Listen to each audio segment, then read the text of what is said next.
అదిగో అభి వచ్చినట్టున్నాడు, వాడి ముందు ఇవేవి మాట్లాడకండి. అభి ఎలా ఉన్నావురా?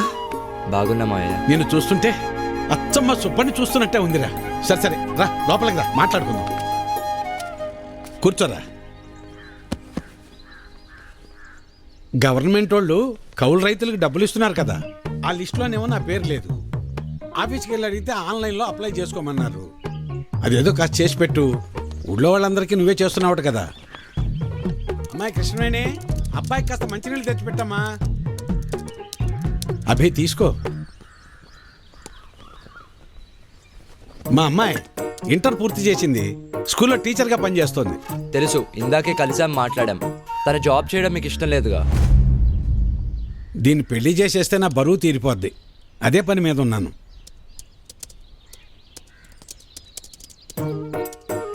సరే, అప్లై చేసేసాను. 4 daysలో కన్ఫర్మ్ అవుతుంది. వీరి వీరి గుమ్మడి పండు, వీరి పేరేంటి చెప్పండి? లక్ష్మి. హాయ్ కృష్ణ. హాయ్. ఏంటి రోజు పిల్లలకి క్లాసులు లేవా? లేవు, ఎవ్రీ సాటర్డే కల్చరల్ యాక్టివిటీస్ ఉంటాయి. ఓ అవునా, రాంగ్ టైంలో వచ్చినట్టున్నాను. అలా ఏం లేదులే. ఏంటి ఇలా వచ్చావు? ఏం లేదు, అలా ఊర్లో తిరుగుతుంటే స్కూల్ కనిపించింది, వచ్చేసాను. అయినా వీరన్న మామ ఎందుకు ఇలా మారాడు?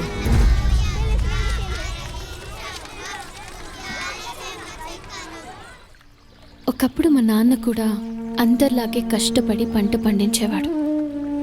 కానీ ఒక తుఫాను మా అందరి జీవితాల్ని మార్చేసింది. ఆ తర్వాత నాన్న ఆలోచన విధానమే మారిపోయింది. నాన్నొక్కరే కాదు, అలా ఇక్కడ చాలా మంది మారారు. కానీ నాకు మాత్రం అలా ఉండటం ఇష్టం లేదు. జీవితంలో ఏదో సాధించాలని ఉంటుంది. అలా అని ఊరు వదిలి వెళ్ళలేను. నాకు పచ్చటి పొలాలంటే చాలా ఇష్టం. అందుకే టెంపరీగా చేసే ఈ జాబ్తో వచ్చే డబ్బులతో బీఎస్సీ అగ్రికల్చర్ వొకేషనల్ కోర్స్ చేస్తున్నాను. నీ యాటిట్యూడ్ నాకు బాగా నచ్చింది. Amazing mind set. హాయ్.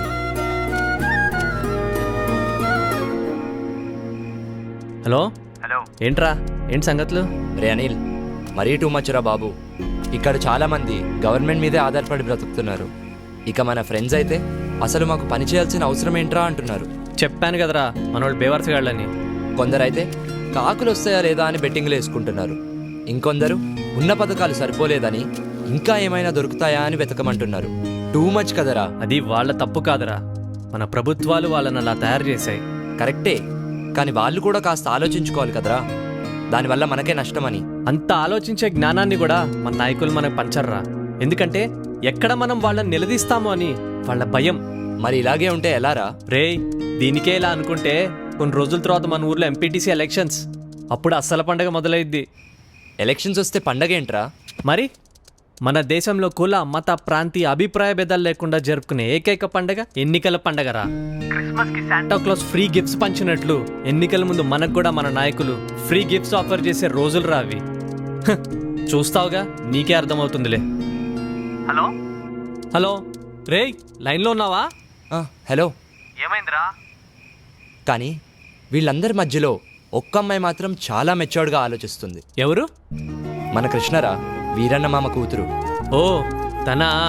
తను మాత్రం లైఫ్లో ఏదో సాధించాలని తండ్రి వద్దంటున్నా కూడా పాసిబిలిటీస్ వెతుక్కుంటూ టీచర్గా జాబ్ చేస్తూ వచ్చే డబ్బులతో బీఎస్సీ అగ్రికల్చరల్ వొకేషనల్ కోర్స్ చేస్తుందిరా. నాకు తను బాగా నచ్చేసిందిరా. ఏంట్రా, కొంపదీస్ లవ్వా? అలా ఏం కాదురా, but she is something special. I like her. ఓ ఇప్పుడు లైక్ అంటావు, తర్వాత లవ్ అంటావు. అచ్చయ్ నోర్మై, ఫోన్ పెట్టు. రేయ్ చల్లో, బయట ఏం చేస్తున్నావు? ఏం లేదన్నా, ఫ్రెండ్తో ఫోన్ మాట్లాడుతున్నా. సర్లే, వెళ్ళి పడుకో. సరే, నువ్వు కూడా వెళ్ళి పడుకో.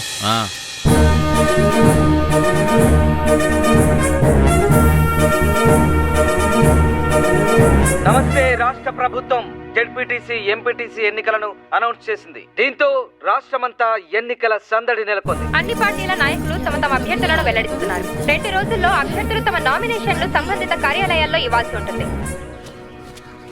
ఏంటి వేరన్నా అంత కంగారుగా వెళ్తున్నా? ఎంపీటీసీ ఎలక్షన్లు వచ్చాయి కదా, సీట్ ఎవరికి ఇస్తున్నారో తెలుసుకుందామని వెళ్తున్నా. పొలానికి గట్టి అట్టాడితో మాలాంటి వాళ్ళకు ఓటు అట్టాడితే కదయ్యా. అసలు 7 ఓట్లు ఉన్నాయ్యా. రేపు జరగబోయే ఎంపీటీసీ ఎలక్షన్స్లో ఎవరెవరు ఎంత పెడతారో చెప్తే సీట్ ఎవరికి ఇవ్వాలో డిసైడ్ చేస్తా. అన్నా నేనేం పెట్టలేను కానీ సీటు మాత్రం నాకే కావాలా. 25 సంవత్సరాల నుంచి ఇదే పార్టీలో ఉన్నానన్నా. అన్నా ఇవేం కాదు గానీ నేను 30 లక్షలు ఖర్చు పెడతానన్నా.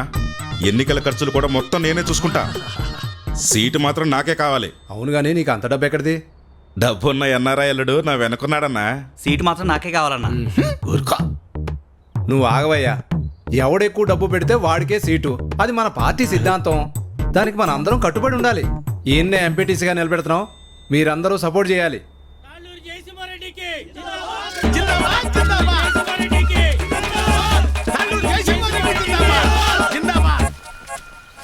ఏంటి వీరన్నా మళ్ళీ ఎక్కడికి వెళ్తున్నావు? ఈ పార్టీ వాళ్ళు తాళ్ళూరు జయసింహారెడ్డికి టికెట్ ఇచ్చారు. ఆడు 30 లక్షలు ఖర్చు పెడతాడంట. అవతల పార్టీ వాళ్ళు ఎవరికి సీట్ ఎత్తన్నారో తెలుసుకోవాలయ్యా. కర్మభూమిలో కర్మ కట్టుబడి ఉండాలి కదా. మన కట్టుబడి ఇదే కదా. అసలు 7 ఓట్లు ఉండయ్యా. అసెంబ్లీలో సీట్స్కి లిమిట్ ఉంటుంది, తిరుపతిలో దర్శనానికి లిమిట్ ఉంటుంది.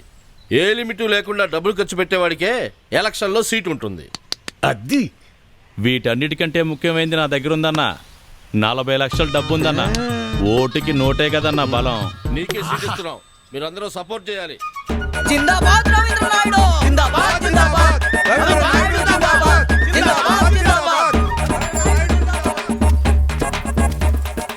అబ్బబ్బబ్బబ్బబ్బా, ఏం భాగ్యం పెద్ద ఆయన, ఏం భాగ్యం. 2 పార్టీల వాళ్ళు డబ్బులు బాగా ఖర్చు పెట్టే వాళ్ళకే సీట్లు ఇచ్చారు. చిట్టి దగ్గర అప్పడగడానికి వెళ్తున్నా. 4 రోజుల్లో ఎలాగో వీళ్ళు ఇచ్చే డబ్బులు వచ్చేస్తాయి కదా. ఆనందంగా అప్పు చేయొచ్చు. 7 ఓట్లు, పాత 6, కొత్తదొకటి.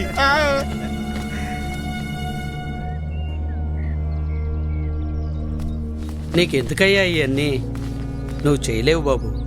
చేయలేమనుకుంటే ఎప్పటికీ చేయలేం బాబాయ్. అయినా చిన్నప్పుడు నాన్నతో చేసిన పనులే కదివి. ఏం కాదులే. ఇంత పెద్దవాడివైనా అప్పటి విషయాలు ఇంకా మర్చిపోలేదా? ఎలా మర్చిపోతాను బాబాయ్? ఇప్పుడు ఈ పనులు చేస్తూ ఉంటే కూడా నాన్నే గుర్తొస్తున్నారు. నువ్వేమో ఇలా అంటున్నావు, కానీ ఈ ఊర్లో సగం మంది పొలం పండించడమే మానేశారు. ఆ వీరన్న అయితే కౌలు పనికైనా రారా, చేతిలో ఖర్చులకు 4 డబ్బులుంటాయి కదా అంటే, నేను పని ఎప్పుడో మానేశాను, అయినా పని చేయాల్సిన అవసరం నాకేముంది అంటాడు. ఇలా అందరూ ఉంటే ఎలా చెప్పు బాబు? ఆ మాట ఎంత చెప్పినా ఎవరూ అర్థం చేసుకోవడం లేదు.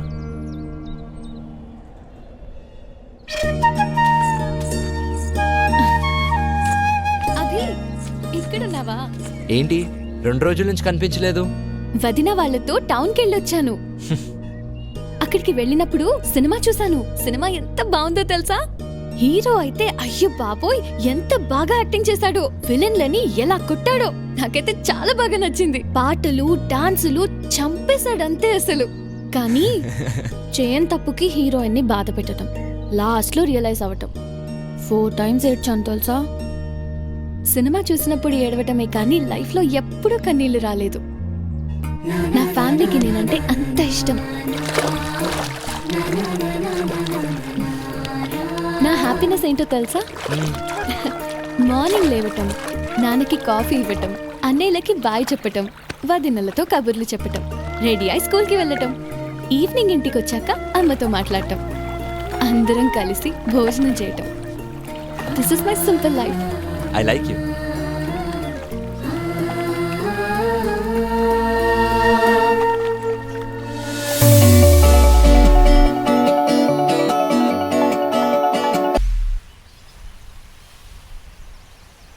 గవర్నమెంట్ దగ్గర ఫండ్స్ లేవు బాబు. ఏం చేస్తాం? అప్పటికే మా వల్ల అయింది, మేము చేస్తున్నాం. అది కాదు సార్ నేను అనేది. అమ్మ ఎలా ఉంది? ప్రతి నెల పెన్షన్ వస్తుంది కదా. ఏమ్మా వీరన్న కూతురు కదా? అవునండి. ఫ్రెండ్సా? ఊరంతా చూపించు బాబుకి. సార్ అది కాదు సార్. వెళ్ళు తీసుకెళ్ళమ్మా. అది కాదు సార్ నేను అనేది. ఏంటి బాబు అంతలా ఆలోచిస్తున్నావు? ఈ రోజుల్లో కూడా ఊర్లో మంచి పబ్లిక్ ట్రాన్స్పోర్ట్ లేదు, సరైన డ్రైనేజ్ సిస్టమ్ లేదు, మినిమం హాస్పిటల్ ఫెసిలిటీస్ కూడా లేవు. వాటిని బాగు చేయాల్సిన మన నాయకులు, అధికారులు పట్టించుకోవడం లేదు. అది తప్పు అని ప్రశ్నించాల్సిన మన ప్రజలు కూడా సైలెంట్గా ఉంటున్నారు. ఇలా అయితే ఎలా బాబాయ్? ఇలాంటి ఊళ్ళు ఈ దేశంలో చాలానే ఉన్నాయి బాబు. ప్రశ్నించడం మాట దేవుడు ఎరుగు. ఇక్కడ చాలామంది బతకడమే మానేశారు. ప్రాణం ఉంది కాబట్టి అలా జీవించేస్తున్నారంతే.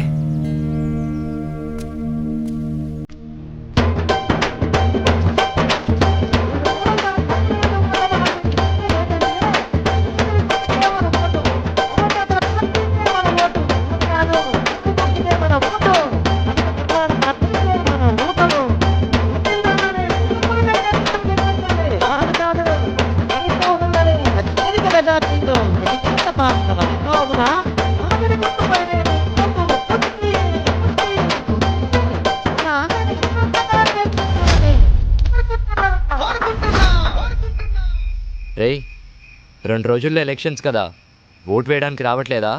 రే నాకు ఈ ఎలక్షన్స్ అంటే అస్సలు పడదు, అందుకే నేను ఇప్పటివరకు ఓటే లేదు తెలుసా. రేయ్ ఓటు వేయకపోవడం ఏంట్రా, అది కరెక్ట్ కాదురా.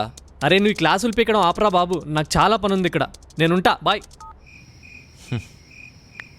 ఈసారి గెలుపు మందే. ఎరా ఏంటి ఎలా ఉంది అక్కడ ఎలక్షన్ మూమెంట్? అన్ని బాగానే జరుగుతున్నాయి అన్న. ఓ పని చేద్దాం, అన్నా. ఈ రోజు రాత్రికి మన ఊరోళ్ళందరికీ మంచి పార్టీ అరేంజ్ చేద్దాం. సరే అన్న. అన్నా నిన్న రాత్రి జయసింహ అందరికి భారీగా పార్టీ ఇచ్చాడన్నా. సరేలేరా, ఎంత పెద్ద సినిమా అయినా కూడా ఆ సినిమా హిట్టా పట్టా అని డిసైడ్ చేసేది ఆ సినిమా క్లైమాక్స్ మాత్రమే. ఎందుకంటే ఆ ఫీల్ తోటే జనాలు థియేటర్లోంచి బయటకు వస్తారు. ఇది అలాంటిదే. పార్టీ ఎలా ఇచ్చాడనేది ముఖ్యం కాదు, ఎప్పుడు ఇచ్చాడన్నదే ముఖ్యం. ఈరోజు ప్రచారానికి లాస్ట్ రోజు, ఈరోజు ఇచ్చేద్దాం, జనాలు మనల్నే గుర్తుపెట్టుకుంటారు.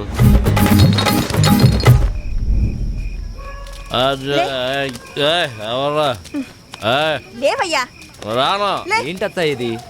ఏం చెయ్యాలయ్యా, ఈ తాగుబోతోడితోటి ఏళ్ల తరబడి ఎగుతున్నాను, నాకు అలవాటైపోయిందిలే. అది కాదత్తా, ఇలా మందుకు నోటుకు ఓటు అమ్ముకోవడం కరెక్ట్ కాదు కదా. ఇది కరెక్టా కాదా అన్నది మాకు తెలియదయ్యా. అయినా మాకు చెప్పడం కాదయ్యా, ఆపగలిగితే ఇచ్చేవాళ్ళ నాపు. లేవయ్యా, లే పద. అదే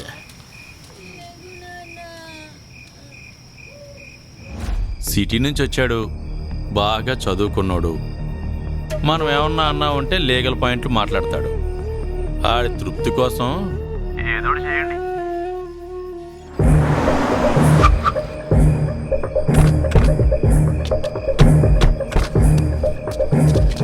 మీరెళ్ళి ఎంక్వైరీ చేయండి. మీటెళ్ళు, మీరిద్దరు అటెళ్ళండి, ఒకళ్ళు నాతో రండి. ఏమా పార్టీ వాళ్ళు మీకు ఏమైనా డబ్బులు ఇచ్చారా? ఆ రవీంద్ర గారి దగ్గర ఓటుకు డబ్బులు తీసుకున్నారంట కదా మీరు? డబ్బులు ఏమైనా తీసుకున్నారా మీరు? పార్టీ నాయకులు వచ్చారు కదా, డబ్బులు ఇచ్చారంట కదా, తీసుకున్నారా? మరి డబ్బులు పంచారని కంప్లైంట్ వచ్చింది. మీరేమైనా తీసుకున్నారా? తీసుకోలేదా? ఓటు వేయడం కోసం మీకు ఎవరైనా డబ్బులు ఇచ్చారా? ఇవ్వలేదా? మరి కంప్లైంట్ వచ్చింది. ఏంటి సార్ మా ఇంటికి వచ్చారు? మీ ఇంట్లో వాళ్ళు ఓటు వేయడానికి డబ్బులు తీసుకున్నారని కంప్లైంట్ వచ్చింది. కంప్లైంట్ ఎవరు ఇచ్చారు సార్? అభి ఇచ్చాడు.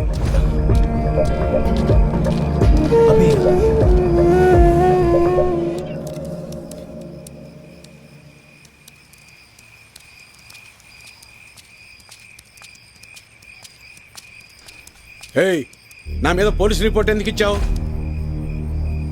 ఓటు అమ్ముకుంటున్నావు, అది తప్పు కదా, అందుకే కంప్లైంట్ ఇచ్చాను.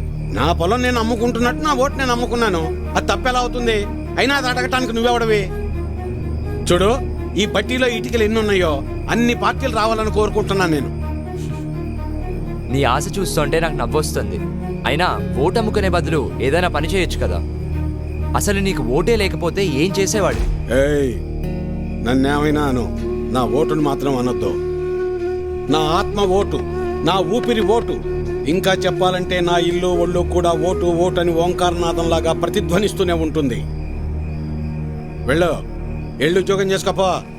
వెళ్తా, కానీ నిన్ను నీ ఆలోచనని మార్చాకే వెళ్తా.